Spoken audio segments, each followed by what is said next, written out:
A search for answers after one woman was killed, 2 others are fighting for their lives, and 9 people were injured following a concert in Rochester. We are taking a look now at the scene that could be seen outside the Main Street Armory early this morning. Rochester police say as the crowd headed near the exit, they began to surge toward the doors. Witnesses on scene we spoke with reported hearing gunshots, but police say they found no evidence of shots being fired inside the building. We do have team coverage on this story. Mackenzie Mislin standing by in studio with some first-hand accounts from the scene. We'll hear from her in just a moment. First, we begin with Isabel Garcia, who joins us live from outside the Armory. And a big question today has been the capacity there as well as security protocols. Isabel, what have you learned?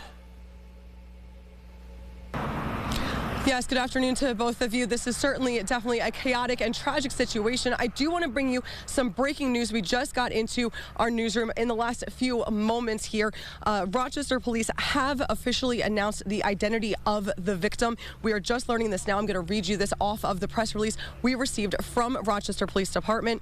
The deceased victim has been identified as Rhondesia Belton, a 33-year-old woman from Buffalo, New York. And then the other 2 women who were listed in critical condition remain in critical condition. We're learning a little bit more details about them as well. A 35-year-old woman from Syracuse and a 35-year-old woman from Rochester are the 2 women that were taken in enlisted in critical condition. Now, in terms of those notes regarding the capacity and the details we're learning there, according to the city of Rochester, the Main Street Armory has a capacity of 5,000, and a lot of those questions were surrounding the size of the crowd. We did also learn today that the Main Street Armory has 2 code violations.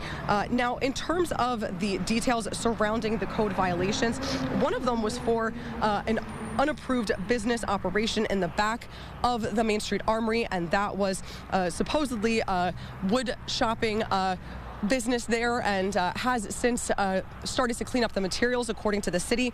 The other status for the second code violation was for an unapproved dwelling for a unit. However, the city notes in their reply that there was no record of somebody living in there either. Now, in terms of the situation that did happen last night, again, 1 woman did pass away in this deadly incident. Now, in terms of security, the city tells us for special events venues, they can request for a fee to have Rochester police outside of an event where a large crowd is expected. Now, last night, the Armory had 8 uniformed officers positioned outside. And when it comes to building inspections for fire safety, a review was completed in December of 2022, and current sprinkler and alarm reports were updated in January. And this meaning the facility is current and compliant with all fire codes as of January. Now, the city is working with various agencies, including Corporation Counsel, State Liquor Authority, Code Enforcement Department, all as part of the investigation, something the mayor says will most likely be a lengthy process. We are going to hold people accountable for what happened last night, period. When you put on a concert in this city or anywhere around the country, you have to make sure that all I's are dotted and T's are crossed. Now, it's too early to say what precipitated this, as the chief said, but I intend to get to the bottom of this, because we will see more concerts in Rochester. And once again, we have that breaking news for you. We're learning the identity of the woman who died in this tragic incident, as well as some of the descriptions of the other 2 females that remain in critical condition. You can find all those updates over on our website at rochesterfirst.com. And another update that had come in just about 30 minutes ago from the city pertains to an upcoming concert scheduled for this weekend. We're told from the city that they have been in communication with the owner of the Armory, and they have since canceled that event, and will be talking again with the owner in terms of the future for the venue. We'll, of course, continue to bring you more updates throughout the day and on this situation. For now, though, we'll send it back to you in the studio. Reporting live in Rochester, Isabel Garcia, News 8. Isabel, thank you very much for that update. Our coverage continues now with Mackenzie Mislin in studio after speaking with a woman who attended this concert, saying she experienced a range of emotions. Mackenzie, what can you tell us?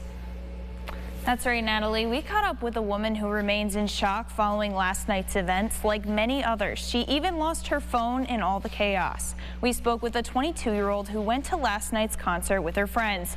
She wishes to keep her identity anonymous, but she did share the details of the struggle they experienced trying to leave the venue. She says the concert itself was great, but once it came time to leave, it was tight. In hopes of beating some of the crowd, they attempted to leave during the first song, but she says there were too many people and not enough space. She even dropped her phone, where she says landed near someone's hand who was lying on the ground. She wasn't sure those on the ground made it out all right. She says her biggest fear at the time was not making it out of the Armory that night.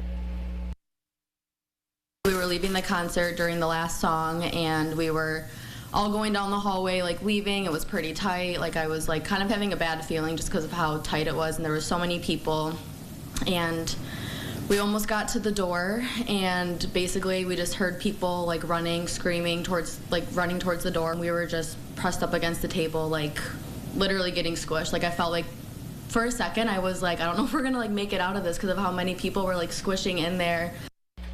Coming up at 5, we'll hear more about what happened as fans were leaving Glorilla's concert and what this concert goer thinks could have been done better to keep people safe. Natalie?